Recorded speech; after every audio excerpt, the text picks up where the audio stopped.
Hey guys, welcome back to Frost Grown. Today we're in the garden and we will be planting out the spring crops. Spring crops are just vegetables that prefer growing in the cooler temps of spring rather than the warmer temps of summer.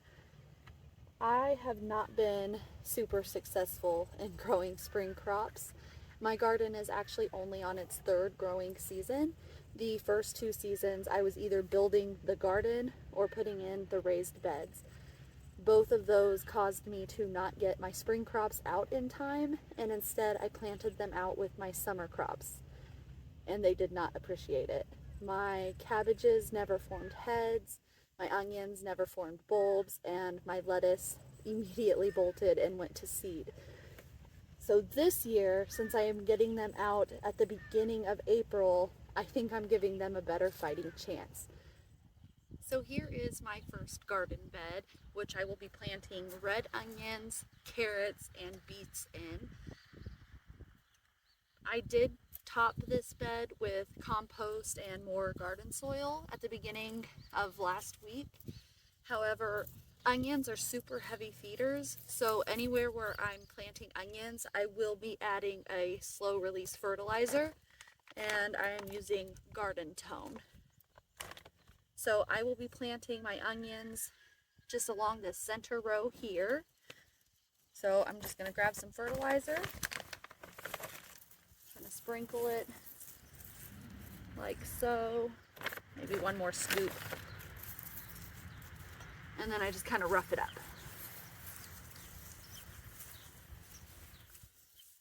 Okay. And I just got these onions from Sutherland's because I realized I forgot to start red onions. And the tag just says plant 1 inch deep and space them 4 inches apart. So I think I will start at one end and just go, I just want them about a foot from these corrugated pieces where they meet in the middle here. So I think I'm just gonna kind of make a line here. Line right there. Root end has the roots going, so that goes in the dirt. And the instructions also did say be careful not to plant too deep.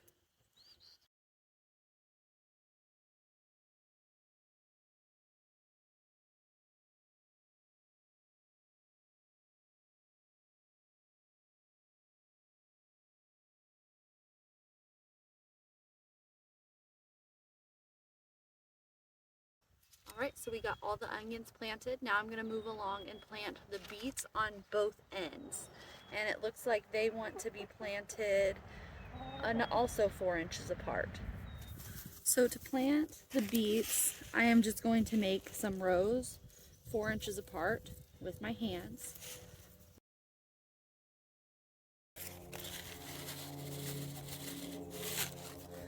And I will just be putting one seed about every 4 inches.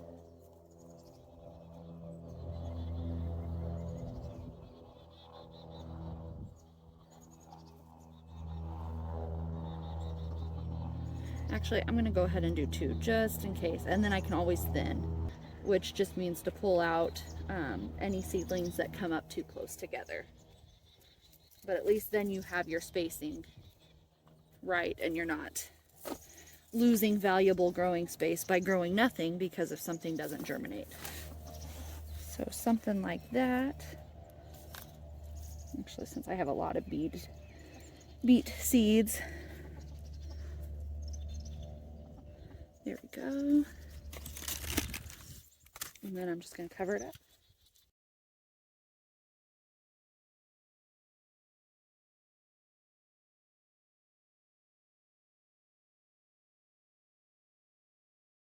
So then the next thing in this bed to plant is the carrots. So on this side of the bed and the other side, I will be lining it with Little Fingers carrots. And you may have seen these boards by my garden bed and thought, what the heck are those for? Well, I'm about to show you.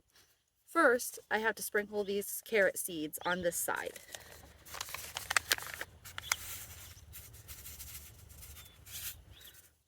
And carrot seeds are super small. but just kind of do a light little dusting. Next, you water those seeds in. Now's where the boards come in play.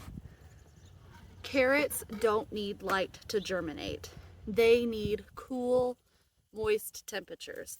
So if you cover them with a board for about 7 days and then lift the board up, you should have a better chance of germinating the carrots, which are kind of tricky to get started.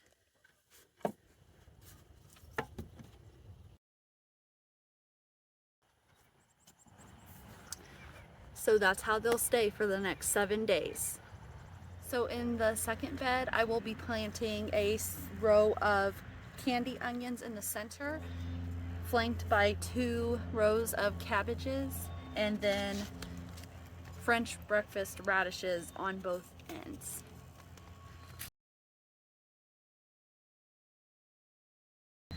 So I started these by seed. I just filled a aluminum like lasagna tray with a little bit of seed starting soil and sprinkled the seeds on, watered them in, and covered them with a light layer of vermiculite. And then I have a bigger lasagna pan that this one sits into. Oh, I also drilled holes for drainage. This one does not have holes.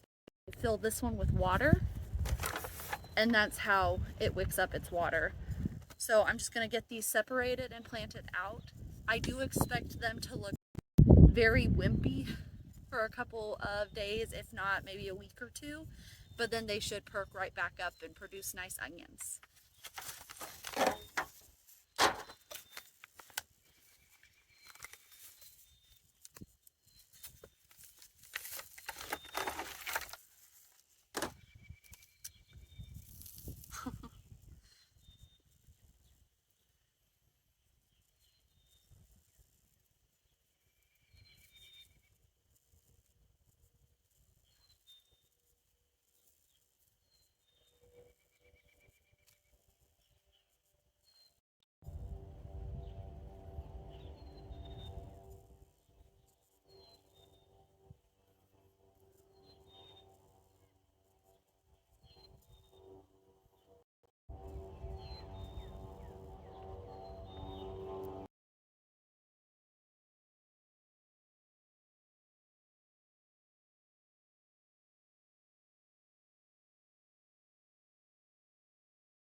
Alright, so the onions are all planted. Now I'm going to be starting my rows of cabbages, and I will probably do I'll probably do 3 cabbages on each side because they do get rather large. So I'll probably do a green, purple, green.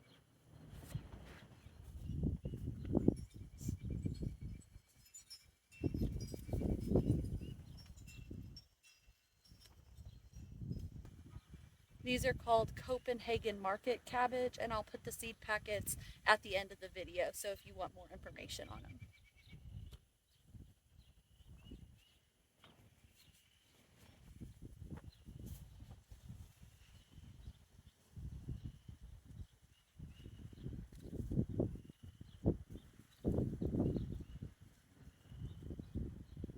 And the purple one is called Mammoth Rock Red cabbage.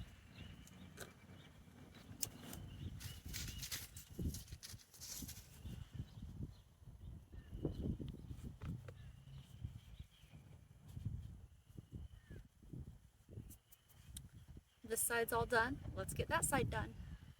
Alright, now all that's left is to plant those radishes at both ends. So radish seeds are pretty inexpensive and they're very easy to thin. So I'm just going to sprinkle this whole area full. And then we can go back through later. If we see any growing too close together, we just pick the stronger one or the one we want.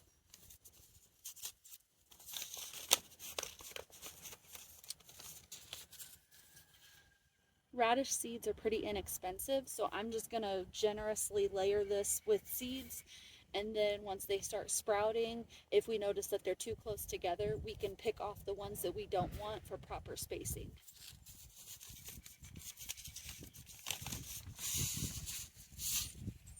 So I'm just going to take a handful and just sprinkle like so.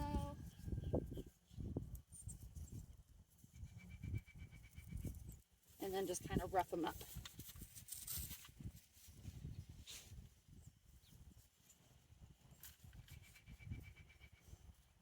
And radishes have a super quick harvest time, usually around like 25 to 35 days or so. So if you wanted to, you could even plant radishes along with your cabbage. And then that way, by the time the radish are ready to be harvested, your cabbage is still small enough for them to be able to get sunlight if you wanted to increase your harvest per square foot. I'm not doing that because I actually don't particularly care for radishes. I'm growing them for my dad, who really likes them.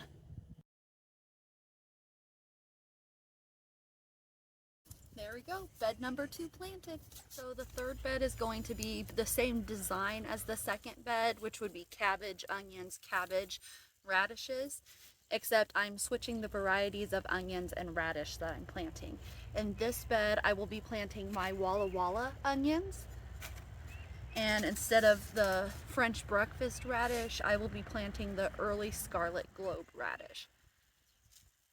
Same process.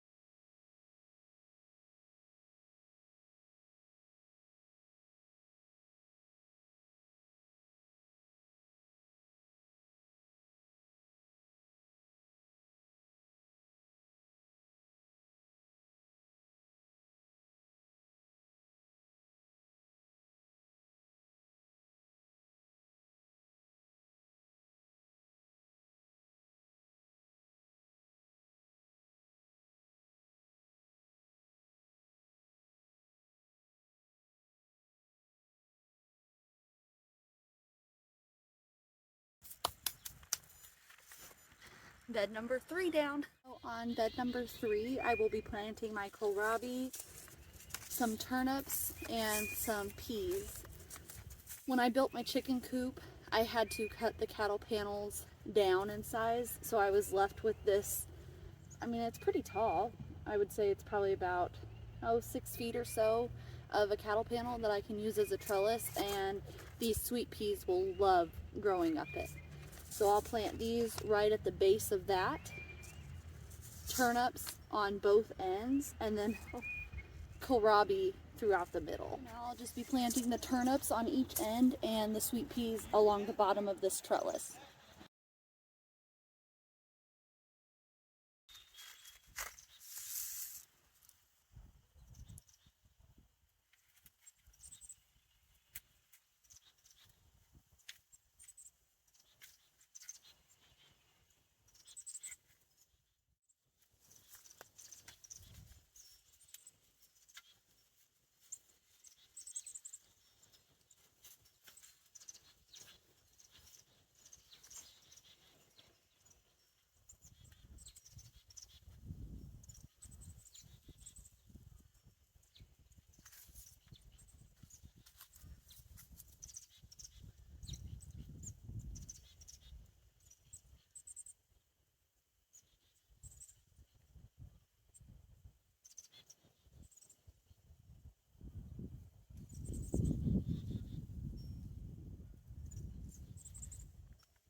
Okay, so my camera died as I was watering the plants in.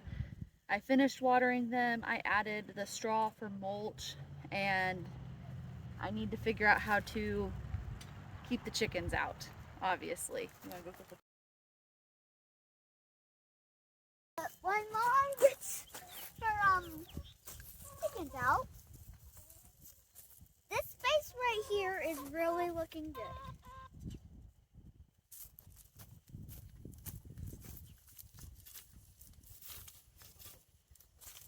right here. This space is really looking good. All right, so my phone died while I was watering these all in.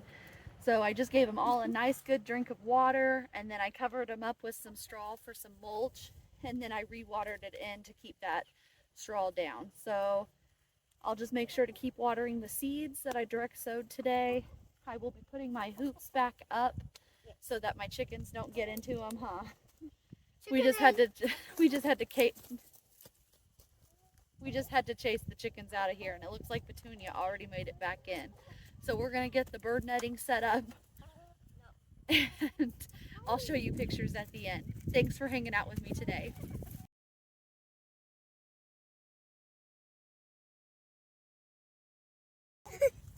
Bye.